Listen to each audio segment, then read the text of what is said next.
Every economic downturn tells two stories. For the average household, recessions denote layoffs, shrinking savings, and in the worst cases, losing homes.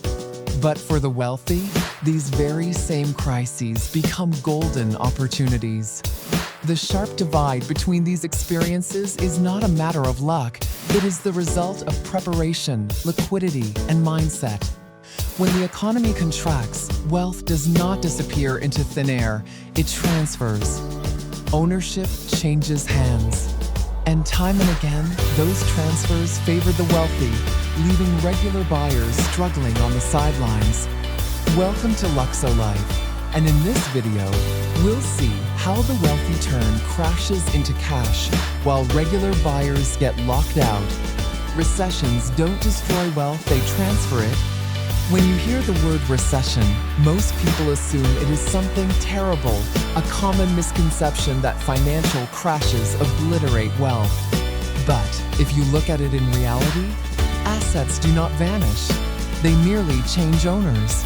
Stocks plummet, homes go into foreclosure, and businesses collapse. But these are not permanent losses to the system. Instead, they become discounted opportunities for those who have the resources to scoop them up. Every crisis becomes a reset of the playing field, where the wealthy, equipped with cash and connections, buy what others are forced to abandon, and in a way salvage it. This pattern exposes a harsh truth. Downturns do not punish everyone equally. They punish those who are over-leveraged, under-prepared, or dependent on credit. Meanwhile, those with liquidity, patience, and foresight emerge with more assets than they had before the storm began. It is a strategy, and seeing light out of the darkness. Case study: the 2008 housing collapse.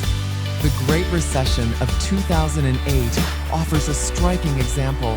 Millions of Americans lost their homes as mortgage defaults and businesses shutting down swept the nation.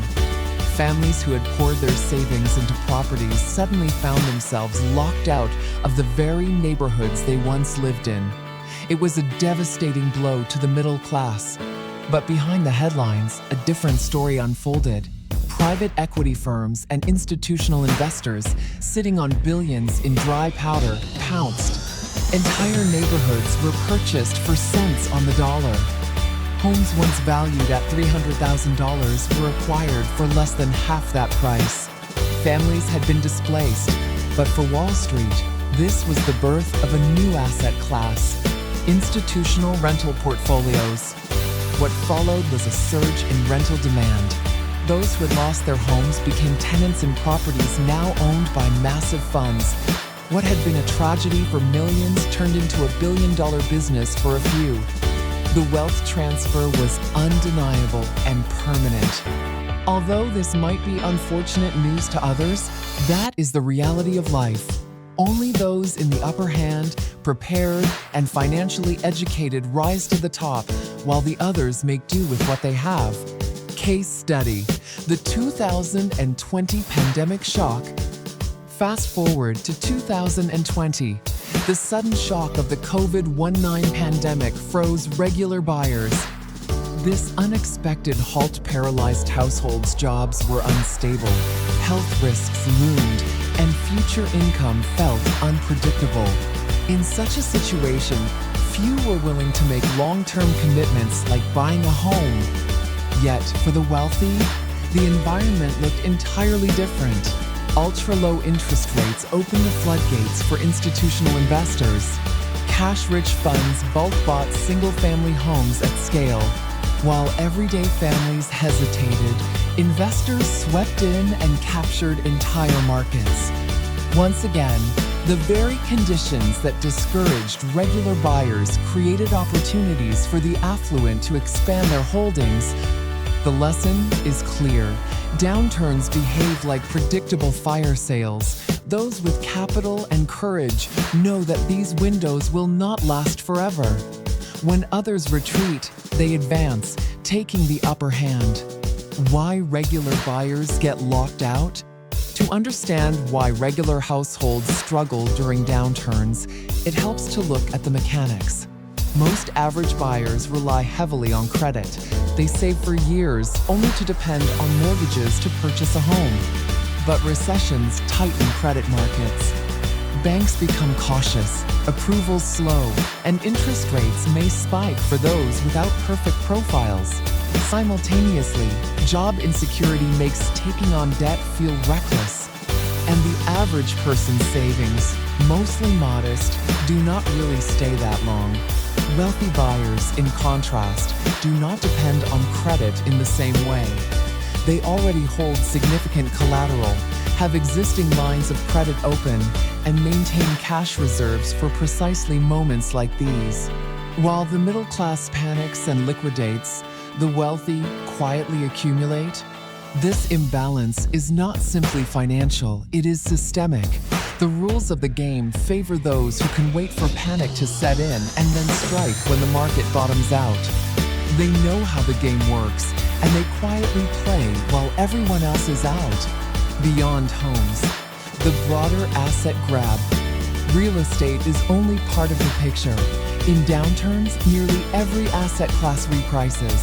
Stocks tumble, businesses sell at fractions of their worth, art auctions thin out, and land values compress.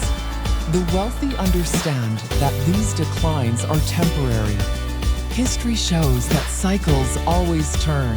Assets that seem worthless in the heat of panic regain their value once stability returns. Patient capital not only survives downturns, it thrives on them. This cycle has repeated throughout history.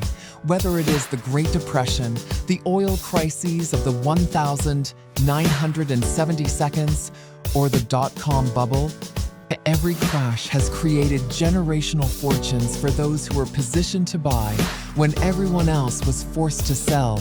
How the wealthy prepare? It is tempting to think the wealthy simply get lucky in downturns, but luck has little to do with it. Their preparation is deliberate, methodical, and strategic. They keep ready cash reserves, ensuring liquid capital is available and not tied up in liquid ventures, so it can be deployed quickly. They also maintain open credit lines, securing favorable terms in advance, so they have access when others cannot.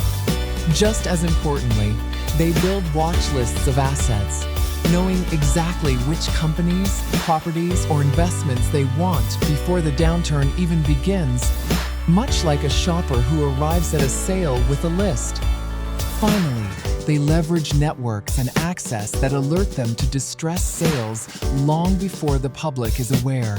This preparation flips recessions into accelerators.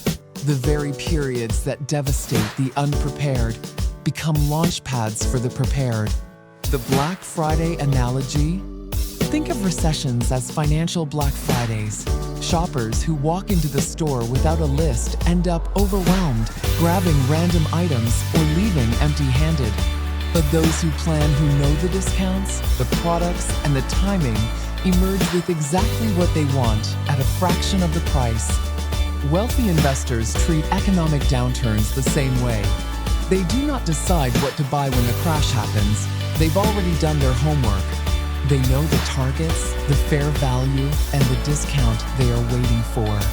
By the time panic spreads, their only job is execution. Recessions as accelerators? It is easy to view recessions as interruptions, temporary pauses in growth. But for the wealthy, they are accelerators. These are the moments that separate those who level up from those who get left behind. When assets are inexpensive, fortunes are built. When fear dominates, patience pays. Every crash presents the same set of opportunities for sellers, discounted assets, and open doors. The difference lies in positioning. The average person waits for certainty, seeking safety before acting. The wealthy act in uncertainty precisely because that is where the discounts live. The unequal game of crashes. Ultimately, the divide between regular buyers and the wealthy in downturns is not accidental, it is structural. Wealthy individuals and institutions have designed systems to benefit from volatility. Average households, meanwhile, are encouraged to play it safe, save modestly, and avoid risk. When a crash hits, these divergent approaches collide. One side is forced to retreat, the other side advances. This cycle is unlikely to change.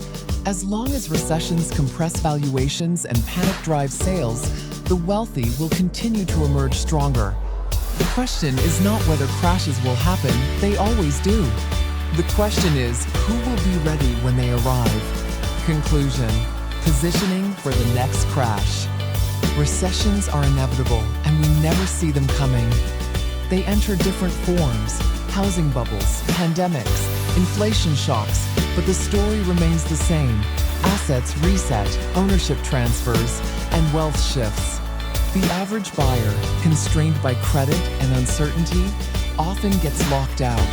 The wealthy, armed with liquidity, foresight, and preparation, quietly accumulate. The lesson is not to despair, but to recognize the rules of the game.